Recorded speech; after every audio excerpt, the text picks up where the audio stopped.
doing. But I will begin with a quote. "What day is it? Why, it's today," squeaked Piglet. "My favorite day," said Pooh. I don't know why I was compelled to share that with you, but I was, because it feels like a favorite day. It's the beginning of March.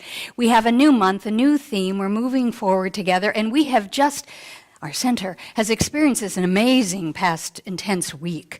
We had the huge annual meeting last Sunday. Thank you for everyone who came, and welcome to our new board members. And we have a new chapter that's unfolding for us. So it was a big, intense week with our budget and all this stuff, and do all that. And then on Wednesday, we had the Gaiden Shatsei monks here.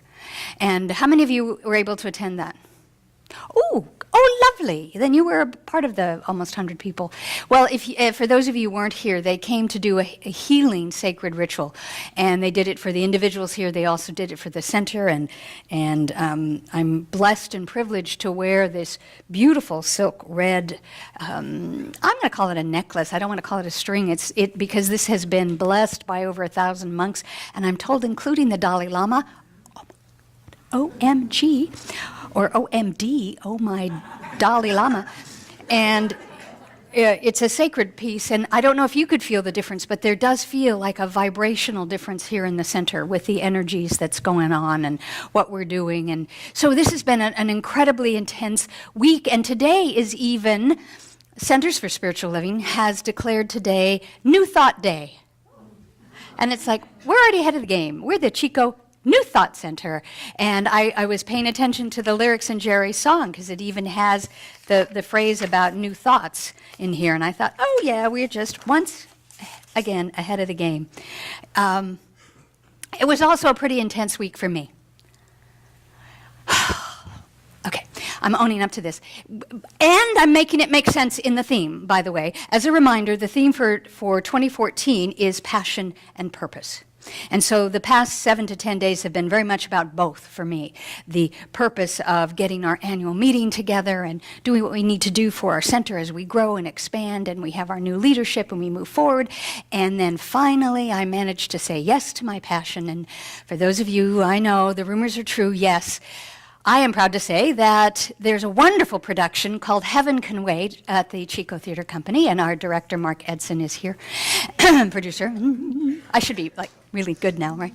And I don't know why, maybe it was subliminal, maybe Mark just thought that he had been listening to me say these things for so long on a Sunday that the character of Jordan, the lead angel, who says almost the same things about 20% of the time in the play, he said, okay. So I am happy to say that we opened last night. Yes, I'm doing a play.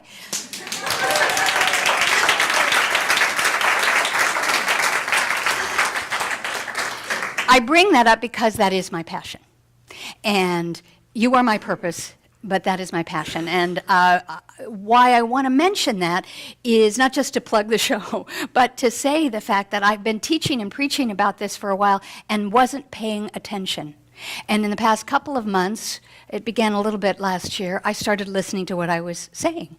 And it was like, you can't keep talking about something if you're not going to walk the talk.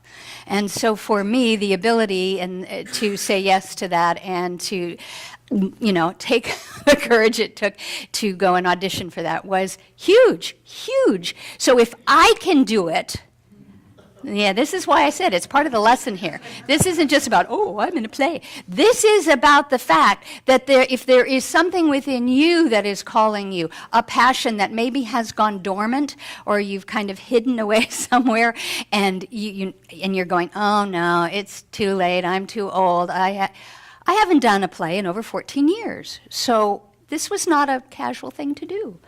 It took courage, it took the passion, it took a whole lot of faith and trust, it took a great deal of support from my husband, who managed to make things work at home so I could do both. And it's done. We did it. We opened. We made it happen. It is possible. So if there is a passion in you, whatever it may be, do not let another day go by without following it, without honoring it. No matter how big it may feel, how scary it may feel, you need to trust and allow that the universe will support you in what you do. So, All that said, monks and plays, oh my, let us move into today. Hear ye, as we listen, learn, and lead together in the month of March. Robert Fulghum, the wonderful author, you're all familiar with his books about kindergarten, and he wrote, "Don't worry that children never listen to you, worry that they are always watching you." And it reflects many of the lyrics in the song that you heard about children will listen, children will watch what you do, pay attention, because how they grow up is based on the thoughts that you put in their heads. And we're all products of that. All of the thoughts, all of the things that we watched conditioned us to a place to being the adults that you see today. And some of that is exactly why we're here, to change that, to believe differently, to think differently. So as the song was trying to get across is children will listen, we need to be attentive and aware of what we say so that they grow up healthy and happy and clear-minded and passionate and purposeful, and which is why we're growing the youth department in our center. And what I want to bring to you, because I'm in front of mostly adults today, notice I said mostly adults, is that your thoughts are your children. Yes, many of you have biological children. I get that. Many of us have fur children, and we're responsible for those lives in a different way. But what I want you to understand today is that your thoughts, what you think, are the children of your being. That's the byproduct of your conditioning, your attentiveness, your mindfulness. So we must pay more attention to that. Those of us who don't have children, or the children out of the house and the grandchildren don't live with you, you don't even think that you have to be as attentive to that. And yet I say to you, that's exactly what we're about. We need to pay attention and listen. Paul Tillich writes, "The first duty of love is to listen." To listen. And then Fran Lebowitz, we're going to go from opposite spectrum, says, "The opposite of talking is not listening. The opposite of talking is waiting." Think about that. How many times do we have conversations with one another, and we're talking and sharing, and you're waiting for them to be quiet so you can interject what you want to say? True? Yeah, I think most of us have been guilty of that at least a few thousand times. We want to have this conversation, we get enthused, we get engaged, and that's all wonderful, but we're really kind of just saying it into the air, not always listening, which is really good for those of us who are ministers and practitioners, because quite often you find yourself in front of us because we are trained, we are wired, we are hungry to listen. And we're there in appreciative inquiry and listening to be able to understand who you are, where you are, and what's going on for you. I think that's one of the reasons people like therapists and practitioners, ministers and bartenders and hairstylists, right? Because they're kind of there for you, and you get to tell your story. So they are people who listen. And yet, what we each crave is to be heard. For some of us, that's like, oh, that's huge, that's big. Hear me, understand me, see me. Now I sound like I'm singing from the show Tommy, but I'm not. You want to be heard in this lifetime. Well, to do that, you better listen. So that you're not waiting for the next person to say something so that you can get it, and then you find out they've already said it. Have you ever done that? You've gone to a meeting or something, and there's questions, there's conversations, and then you say, okay, there's a question, and the person asks a question that was just answered 2 minutes ago. Well, we've all done that, and you in a classroom, anywhere, and then you think, well, why didn't that person listen? Well, the person wasn't listening. The person had a great question and was just like, wait, okay, my turn, and didn't pay attention that it's already been said. That thing has been discussed because we weren't listening. And if the first duty to love is to listen, and we are all about love, yes, aren't we? We are. Then our charge is to listen. Listen to one another, with each other, as we come together, but to listen to ourselves, paying attention to the thought process in our heads.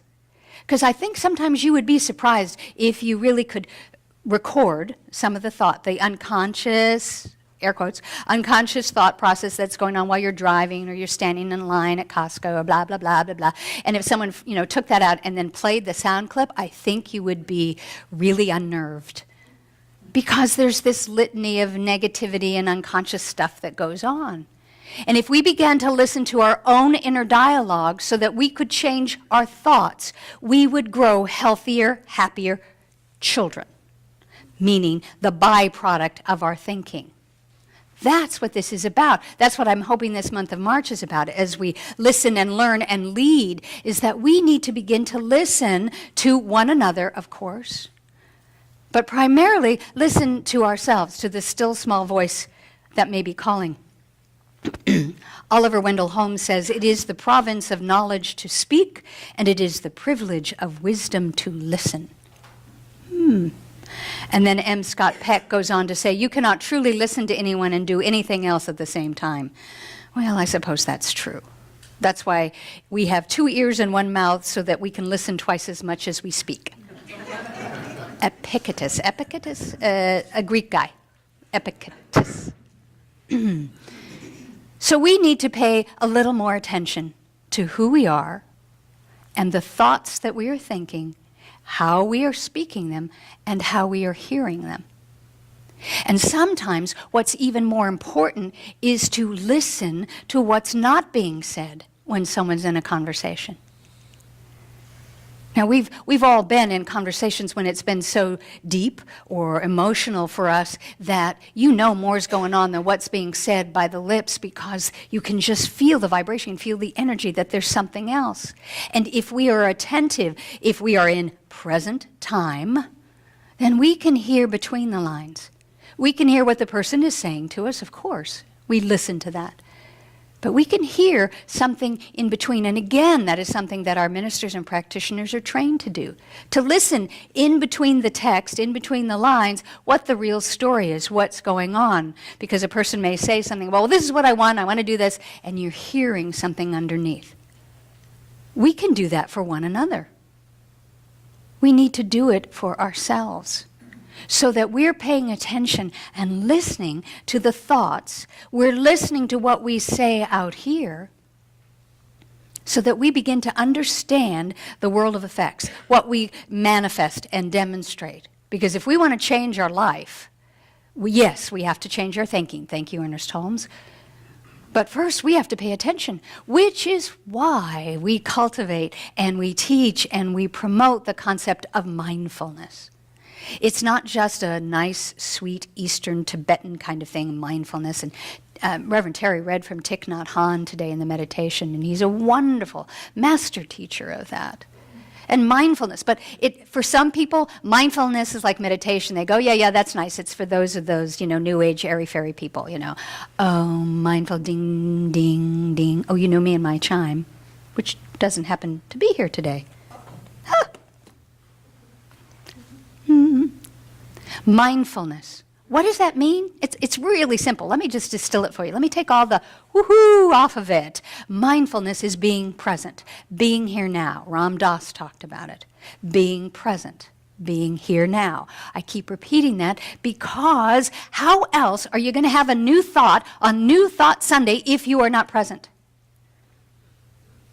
Because if you're not present, 2 things are happening. One, you're in the past going, oh, this isn't how it was. I really wish it were different. And da-da-da. You're going back. You're reflecting on that. Or you're in the future going, well, when church is over, then I'm going to go have brunch. And, oh, tonight's the Oscars. And I've got to do this, da-da-da. You're in past or future. That's not where we want you. I want you here, now, with me, present. And I have to admit, that's one of the things I love about live theater. You have to be mindful and you have to listen, because you are with live bodies out there, live bodies up here, and they say and do things differently. So you're present. It's vital, it's alive. And it wasn't until I kind of put it all together this weekend, one of those things, why I love church and theater is the same thing. Because in theater, in live theater, you need to be mindful. You need to be present. In live life, You need to be mindful. You need to be present because you are attentive to your thoughts. You're attentive to what you're expressing and giving forth so that you are creating wonderful children. Children that go forward to create the life that you desire, that fills your passion, fills your purpose. It is up to you, your thoughts. What is calling you? What are you paying attention to? How are you listening? Are you listening? So mindfulness, easy peasy. We talk about it. We teach you how to breathe. Well, I know you know how to breathe. It's one of the greatest gifts of life. It happens without any effort. And when we have some sort of respiratory condition, that reminds us of how grateful we are and how normally it's effortless until you start to have a cough or a tickle. We breathe. So when you are not feeling mindful, when you catch your thoughts being, oh, I'm over here doing, breathe. That's what the meditation's about. That's why we encourage you to come to the meditations, to learn these techniques, to understand that, to allow you to practice breathing so that you can be present. You can be mindful. I wish they spelled it wrong. I wish they spelled it F-U-L-L. I know they don't. Mindful. Mindful. Because when you're present, your mind, capital M, is full and available to the infinite intelligence of the universe by which to understand, know, do, think, be, express. Mindful. So that's what we do. Now there's a little thing, if that's a new concept for you and you need some training, you come on Sundays and you do the meditation and that's something, but you need something else throughout the week. Well, I'm sorry that my little chime isn't here, but you know how fond I am of chimes and bells and all of the things that we have around here. Well, one of the things that each of us can do to learn and practice mindfulness is to choose a sound, a chime, a bell, a phone ringing, a wonderful angel bringing forth. Thank you. See, when you're present, you just... For me, every time I hear anything that sounds like that, I take a breath. If I'm not driving a car or something like that, I stop and I breathe. You know, I close my eyes, I get centered. I allow that. Now, in this wonderful new age technology, this is kind of older age technology, those of you who have computers and smartphones, you can program a chime, a bell, a reminder at any time of day or night that you want. There are even apps you can download that have beautiful chimes or reminders so that when you hear it, you go, you know, you're oh, you hear the bell, you stop, you pause, you breathe, you reconnect. So you have the ability to do that. And as I say, technology has made it easier. What you have to do is not do what I'm about to confess doing, which is, you know, when I found there were all these chimes and apps, I loaded all of them and I loved them. And I set little reminders and stuff on my smartphone and my iPad. And then, you know, I have it in my desk and I'm doing stuff and it goes ding and I go, yeah, later, okay. Well, I bet you will too. I bet you there'll be a time. And then you have, you know, about 10 seconds, 60 seconds later as I'm doing something, it's like, oh, I could have had a V8, I could have been mindful. So if you find yourself having these reminders set for you, either internally or externally, and you're ignoring them, it's time to really pull it in and pay attention, to really be mindful. In our Science of Mind magazine group on Thursday morning,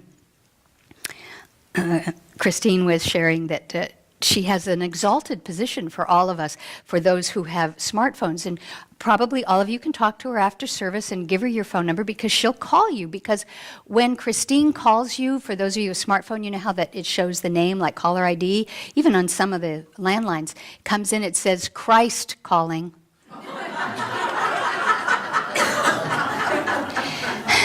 Wouldn't that be like way cool? So you could have a cottage industry, you know, people could pay you a monthly subscription and you call them once or twice a day and because they pay attention to their smartphones, they get the phone, Christ calling, oh. So you can do that. You can program that electronically, humorously, and you can program, truly, if you don't have a computer or smartphone, or that doesn't appeal to you, every time you hear the landline ring. Or you can, when you're driving, when you see a red light and you've pulled to a safe stop, take a breath. Become mindful. Become present. You will be amazed at what suddenly you will hear. You might hear something wonderful on the radio, you might hear some conversation outside around, people talking, or you might, oh heaven, you might even hear the still small voice within you when you become still and mindful and have a chance to listen. Where's the lyrics? There's the one about wishes are children, careful the path they take. Careful the tale you tell. These are lyrics from the song. Wishes are children, careful of the path they take. Because we know, we teach in religious science, that where we have our thoughts, where we put attention and energy, they outpicture, they manifest. That's why I refer to them as your children. The thoughts that you think in your head are your byproduct. So if you were, and I know all of you to be, I know all of you that have had your children or your grandchildren or your beloved pets, that you care and love them. You feed them well. You keep them out of the rain. You keep them from harm. You teach them. You educate them. You uplift them. You love them more. Well, you do that for them. Why won't you do that for your own thoughts? There's 1,000 reasons for that. I've done maybe 467 of them. We forget, or we don't think that that matters for us. We're to take care of someone else. Well, this is how you can take care of yourself. If those of you who are caregivers, those of you who are ones who do for others more effortlessly than you do for yourself, this is where you start. Maybe you're not ready to just go and take yourself out to dinner, buy a movie, buy yourself flowers, or go to a spa or vacation. You think that's too indulgent or whatever in your thoughts. You're not there yet for self-care. Oh, no, I'll just do these 5 more things for these 5 more people. Oh, it's too late for me to do the thing I wanted to do. Oh, well. Those of us who do that, this is how you start the practice of self-care. And when I talk about self-care, yes, it's a small s to begin with, self-care, meaning you take care of your body, your spiritual practice, your thoughts. But I want to move us from the small s self-care into the capital, grand, italicized, bold, 47-point font self-care. Because when we are in touch with ourself, we are in touch with ourself, the higher self that we are, the spiritual self that we are.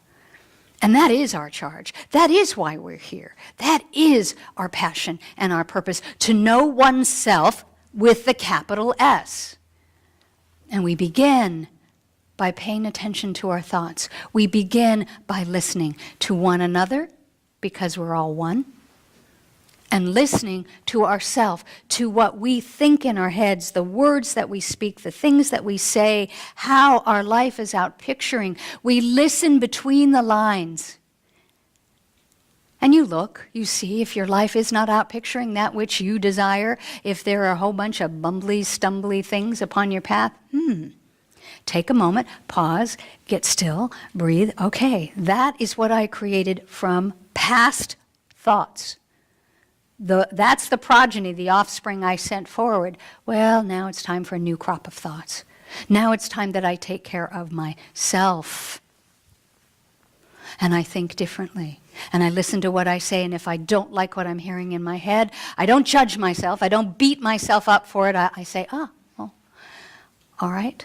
How may I have a new thought? That's one of the reasons I think that our center's name chose itself through us. Because we're about new thought. Or another new thought. I mean, how many of us have had a new thought in the last 24 hours? A new thought. 1, 2, 3, 4. Because usually what we're doing is thinking the old stuff over and over again, even if the old stuff is wonderful, even if it's, oh, I love my little fluffy friend. That's a good thought. Oh, you're so cute, child. I have that thought all the time, 57,000 times a day. I'm charged with thinking a new thought. Maybe a new thought about my critters, a new thought about what to do for the center, a new thought about who I am, or a new thought about a new thought. Ooh. That just came to me. I had a new thought right in front of you. Wow. Ooh. New thought. Listen. Listen. Listen. So that you may hear the still small voice of God within you. Peter F. Drucker says, the most important thing in communication is to hear what isn't being said. And an unknown author said, silent and listen both contain the same letters. That's kind of cool, isn't it? Those of word people. Switch them around. Silent and listen contain the same letters. So we teach that here. We teach you how to go to silence, how to be into stillness. And why? So that in the silence you may listen. And sometimes, yes, you're going to hear things you don't want to hear. And sometimes your inner critic's going to come out and have the microphone like, is this on? Hey, you. You really screwed up this week. Are you listening? Pay attention. Your critic will come out and do that. Turn off that microphone. Bless that inner critic. Thank you for sharing. Now get thee behind me. And bring forth the opportunity to be still, to be mindful, to listen, and to create a new thought about yourself, about the circumstance that may be troubling you, about the world, about this life with a capital L. That's what we get to do. And I think that's one of the reasons why we find ourselves drawn to a center like this, because we get to do it together. We get to remind each other why our theme, our motto is living, loving, and learning together. Because individually, I don't think any of us have it all wrapped up, have it all handled. But together, we are invincible. Together, we can do anything because we can remind each other of all of these things. We can teach each other how to do these spiritual practices. We get to speak these wonderful words and quotes. We get to pray together, meditate together. We get to co-create together our passion, our purpose as a center, which therefore is a reflection of the passion and purpose of who we are individually. Yes, that's what we get to do, and oh, am I grateful of that. So I think maybe it's time we do that. But one closing quote to kind of bookend my talk. If the person you are talking to doesn't appear to be listening, be patient. It may simply be that he has a small piece of fluff in his ear. Again, A.A. Milne. I didn't grow up with Pooh. I didn't read Pooh. So I found Winnie the Pooh as an adult. I just didn't have kids' books. So I thought that was a wonderful way, because sometimes when we're talking and the person we're talking to really isn't listening, maybe hearing, maybe physically present for us, but not listening, instead of getting angry, instead of judging them, perhaps you can just smile quietly and pretend to take the piece of fluff out of their ear and then love them, and then have a new thought about them and a new thought about yourself, which begins here and now in prayer, please.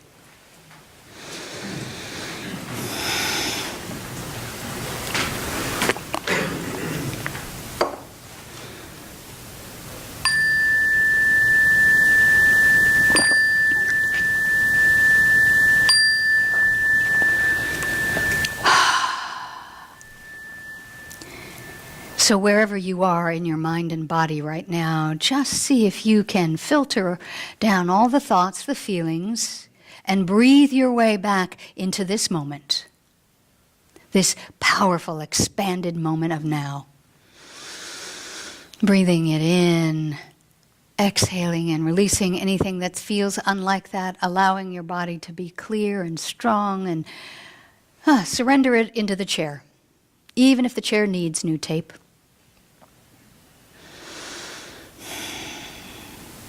And it is our charge right here and right now to have a new thought. To breathe in at least the invitation and the willingness to have a new thought about ourselves, our life, our work, our bodies, our thinking, And we breathe in the beingness that has been established here. Even if we weren't here for the monks' ritual, for one moment, just breathe that in to think that there were sacred monks here giving of themselves, blessing this center and all who come in. Ah, how good that is. For there are people who are walking a path and clearing the way so that we may walk the path more gracefully, more lovingly, more consciously.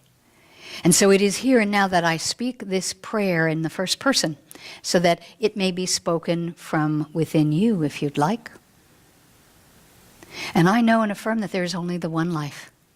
That life happens to be the life of God. That life happens to be the life of all life, capital L, the one mind, the one life, all of existence, the entire universe, all that God is right here and right now, I am because I am of that life. So I am one with the trees, I am one with water, I am one with beautiful music, I am one with the breath, I am one with love. And as I know each of these things, as I allow myself to know this and give myself permission for this, it gives me permission for an expanded state of consciousness by which I may have permission to think anew. Behold, I make all things new in this moment, and this moment, and now. And I give thanks that this now is my now, and it expands to include all of those things that are usually in my prayer of wholeness, health and well-being, abundance, prosperity, all needs met, creativity and expression and passion and purpose, communication, compassion, community, peace of mind, peace of body, peace of soul, peace. And as I know these for myself, as I have new thoughts about any or all of these things for myself, I may have a new thought and a new feeling about my community, the world around me. And as I breathe that in, I think, my gosh, maybe there are other centers for spiritual living doing the very same thing, and we're breathing in the same breath of life. We share that as we share the one mind. So we share this new thought, and just take for a moment as you take a breath in and hold that breath. While you're holding that breath, think of what it is that you want to have a new thought about. Life, work, body, family. And then breathe it out. And know that it's yours. And know that your children, your thoughts, will listen. So choose your thoughts with wisdom, with love, with compassion, with patience, with tolerance, and oh boy, with joy. Allow that to be. That is the prayer today. For myself, for all of us, for anyone who needs it anywhere as it reaches out into the cosmos. Thank you, thank you, thank you. Ooh, it is with great gratitude, confident gratitude, enthusiastic gratitude that I now take all of this service, this prayer, and I give it right on back to Spirit so it can be shared, distributed, experienced. Thank you. And here's where we say it together. And so it is, and so I am, and so we are. Amen. Amen, amen.